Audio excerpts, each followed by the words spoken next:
اعوذ باللہ من الشیطان الرجیم بسم اللہ الرحمن الرحیم۔ آج ہم جہلمی صاحب کی کچھ ایسی مشرکانہ سازشوں کو بیان کر رہے ہیں جو انشاءاللہ کوئی انکار نہیں کر سکے گا اور ان کے ڈسائپلز اور اسٹوڈنٹس بھی تسلیم کریں گے۔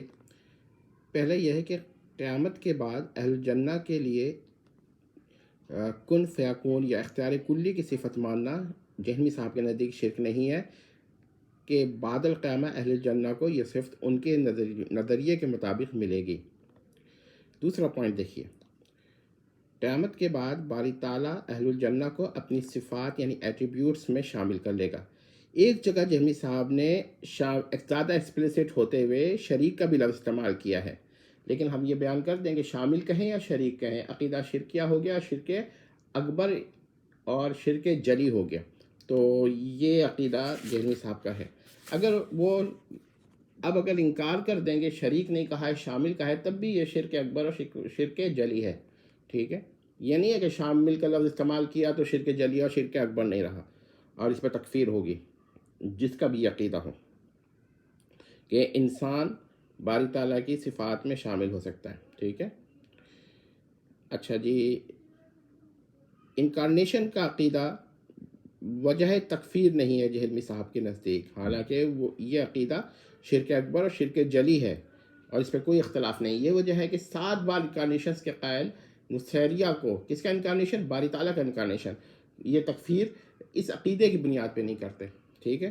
اور آپ دیکھیے اس کو شرک اگر کہیں گے تو شرک اصغر اور شرک خفی کہیں گے، ورنہ شرک ہی نہیں مانیں گے، ٹھیک ہے۔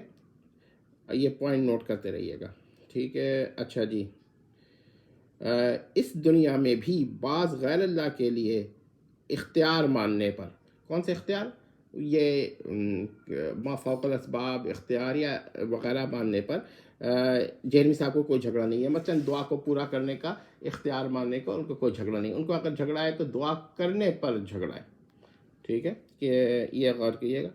اچھا جی، 2 صفات یعنی اختیار کلی یا کن فیکون اور دوسری لا فانیہ یا امورٹیلٹی ملنے پر انسان کا منی گاڈ اور منی خدا بن جانے کا عقیدہ، یہ جہلمی صاحب کا نزدیک نہ کفر ہے اور نہ شرک اکبر ہے اور نہ شرک جلی ہے، بلکہ اس سرے سے شرک خفی بھی نہیں ہے، بلکہ یہ تو واقع ہوگا۔ پھر یہ کہ مخلوق خدا کا بیٹا ہو سکتا ہے، حالانکہ ہم یہ بیان کر چکے ہیں کہ خدا کا بیٹا ہونا محال عقلی ہے اور عام محال نہیں ہے بلکہ محال عقلی ہے۔ وہ محال عقلی بھی وہ جو غیر مقدور اور غیر مقدور بھی وہ جو غیر مقدور الباری، اور باری تعالیٰ کے ابنا کا ہونا ایسا ہی محال ہے جیسا کہ باری تعالیٰ کا فنا ہو جانا، ٹھیک ہے۔ دوسری بات کہ جو چیز محال عقلی ہے نا، وہ ذاتی اور غیر ذاتی طور پر محال ہے، تو باری تعالیٰ کا ابن خواہ آپ اس کو کیا کہتے ہیں مخلوق اعتقاد کیجئے یا غیر مخلوق، ہر لحاظ سے محال عقلی اور کفر و شرک کا عقیدہ ہے۔ لیکن جہلمی صاحب نے مخلوق کے ابن باری ہونے پر یا ابناء الباری ہونے پر جہلمی صاحب جو ہیں اس کو کیا کہتے ہیں، اس کو مانتے ہیں کہ یہ ہو سکتا ہے، حالانکہ ایسا نہیں ہو سکتا۔ اگر کہیں ایسا ہے تو وہ تعلیق المحال یا صورت فرضیہ ہے، بالفرض محال کی صورت میں، ٹھیک ہے۔ اور یہ صوفیہ سے مدد مانگنے یا دعا کرنے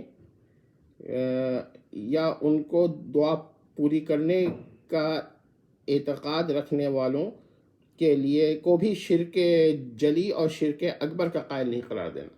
تو ذرا دیکھ لیجئے گا کہ اگر کوئی اولیاء سے مدد کے لیے دعا مانگتا ہے، مدد کے لیے دعا کرنے والوں کو تکفیر یہ نہیں کریں گے، بلکہ یہ کہیں گے کہ یہ شرک اکبر بھی نہیں ہے اور شرک جلی بھی نہیں ہے، اور یا تو شرک ہی غیر شرک مانیں گے، اس کو غیر الشرک مانیں گے، یا اگر شرک مان بھی لیا تو شرک اصغر مانیں گے۔ تو جہلمی صاحب کا یہ عقیدہ بھی نوٹ کر لیں۔